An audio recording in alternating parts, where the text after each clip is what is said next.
सतगुरु माता सुदीक्षा कौर की जय। सविंदर बाबा हरदेव सिंह जी महाराज की जय। हे समरथ परमात्मा, हे निर्गुण निराकार, तू करता है जगत का, तू सबका आधार। कण कण में है बस रहा तेरा रूप अपार। तीन काल है सत्य तू, मिथ्या है संसार।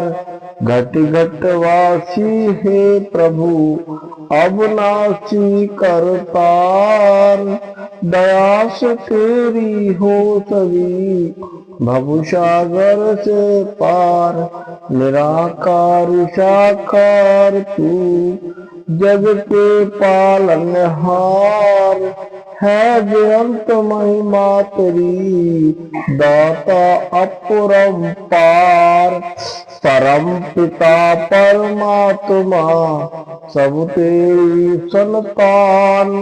भला करो सबका प्रभु, सबका हो कल्याण।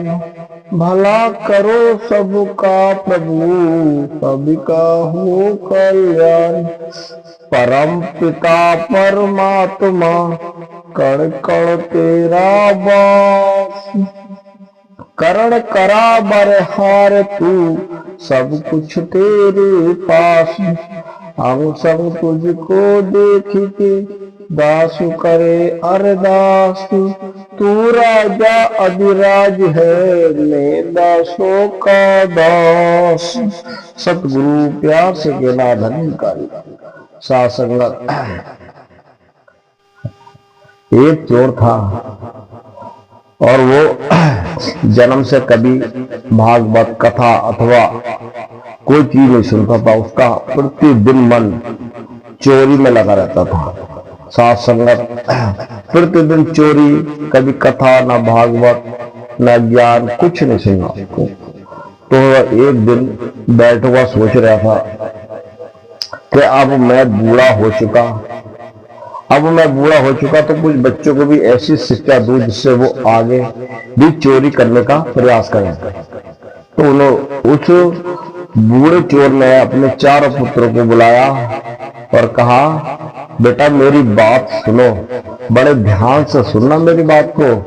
तब चारों पुत्र बोले कि पिताजी कहो क्या कहना चाहते हो। तो बेटा एक बात कहूं मैं, तो देखो आप किसी भी शहर में चोरी करने जाओ तो चोरी करने से जाने से पहले एक चीज देख लेना, किसी शहर में भागवत कथा रामायण चल रही हो तो उधर मत जाना।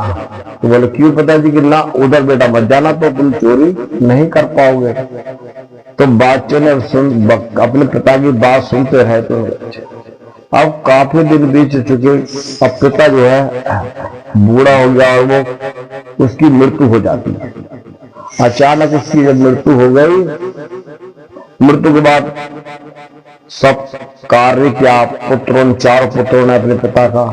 उसके बाद काफी समय बीत गया। बोले भाई चोरी करना है, अब हमारे पिताजी कह रहे हैं चोरी करना सीखो। तो बोले भाई चारों भाई चोरी पहले किसकी करें? तो उन्होंने प्रेरित किया कि बादशाह की चोरी करेंगे और बादशाह के खजाने में बहुत माल है।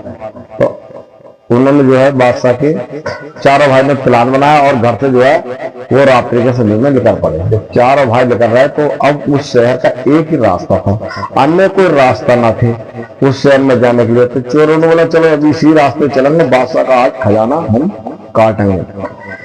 चले जा रहे तो एक रास्ते में कथा भागवत हो रही थी। अब चारों भाई ने सोचा कि हमारे पिताजी ने तो कहा कथा रामायण भागवत नहीं सुनना है। तो उन्होंने रुई ले गए थे साथ में, रुई ले जाकर उन्होंने जो अपने पिता को, तो अपने पिता की बात याद आ गई। उन्होंने जो कान में रुई जो है ठोस ली चारों ने, एक की रुई जो निकल गई।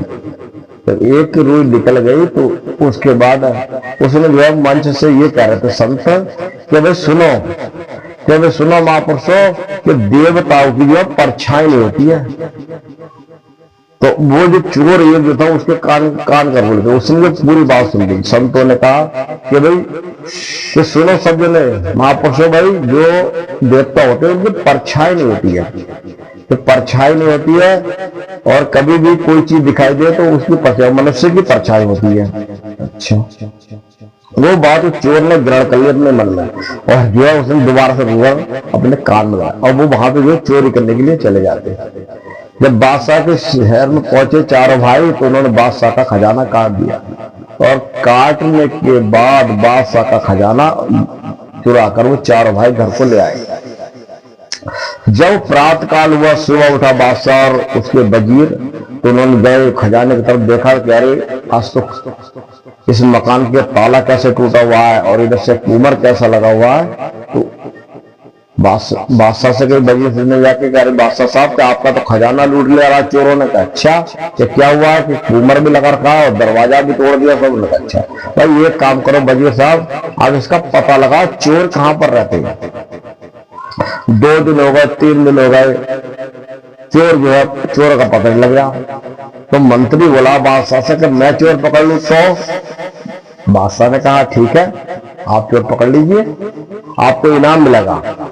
मंत्री ने कहा कि साहब एक काम करो, मेरे लिए मुझे जो है माँ काली का श्रृंगार ला दो, मत पूरा अपना माँ काली का रूप धारण करके, और मुझे लगता है ये सामने वाला जो गांव है इसी में चोर रहते हैं ज्यादातर, जो आपके शहर के बाहर एक गांव है इसमें ही ज्यादा चोर है। मैं इन्हीं में किसी के घर जाता हूँ रात्रि के समय काली का रूप धारण करके, और मैं उन चोरों को पकड़ लूंगा। बादशाह ने चोर, चलो ये तो बहुत बड़ी बात हो रही है। ऑर्डर किया, सारा सामान आया, रात को जो है वजीर तैयार हो गया, उसने माँ काली का रूप धारण कर लिया, हाथ में तलवार ले थप्पड़, और वो चल दिया रात। अब चला जाता है होनहार की बात, प्रभु की लीला, वो उसी चोरों के घर में घुस गया वजीर, और जैसे ही वजीर में घुसा चोरों घर में, अब चोर बोले यार अरे ये तो माता काली आ गई, माता काली आ गई। और वो माँ काली का लगी, तुम चारों भाइयों ने चोरी की है और वो माल खजाना निकालो जल्दी से, ना तो तुम्हारी चारों की मैं गर्दन काट दूंगी, ये बादशाह का तुम खजाना चुरा कर लेकर आए हो। तो यार सब भाई बोले माता हमने तो चोरी नहीं की है। अरे नहीं, तुमने चोरी किया, तुम चारों भाई लाए चुरा के खजाना, जल्दी से वो वापस करो खजाना, मैं तुम्हारा खून पी जाऊंगी। तो उसने सोचा, जो जिसने कथा सुनी थी भागवत, वो बोला यार वहां पर ये क्या रहता है, मंच में देवता की परछाई में होती है, जल्दी से मुझे ऐसा कोई उपाय करना चाहिए इसकी परछाई देख पाऊं। पहले लैंटर्न चलती थी मिट्टी के तेल वाली, वो लैंटर्न लेकर उसने जलाई, और जलाकर बाहर को भजा तो परछाई। तो चुप करने वाला सब भाइयों सारे, ये देवी बनी है तो कोई आदमी माँ काली का रूप करके आया, इसलिए सका इसका कत्ल कर लो, मार लो। चारों भाइयों ने क्या करा, मिलकर उस बादशाह के वजीर को मार डाला, और मारकर अपने घर में दबा दिया। दबाने के बाद अब वो सोचते कि यार देखो, आज वो सत्संग ना सुना होता एक पल का, हमने आज वो सत्संग नहीं सुनते एक पल का, तो आज हमारे चारों भाइयों की जान चली जाती है, और बादशाह हमें कोई में करवा देता आज।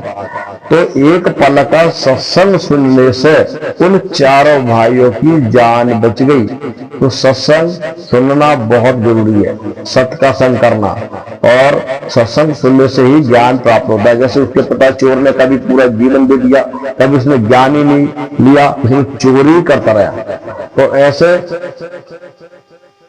मतलब ज्ञान लेने से बहुत बड़ा लाभ होता है, और कभी कभी गलत रास्ताओं के बजाय सही रास्ताओं पर आ जाता है इंसान।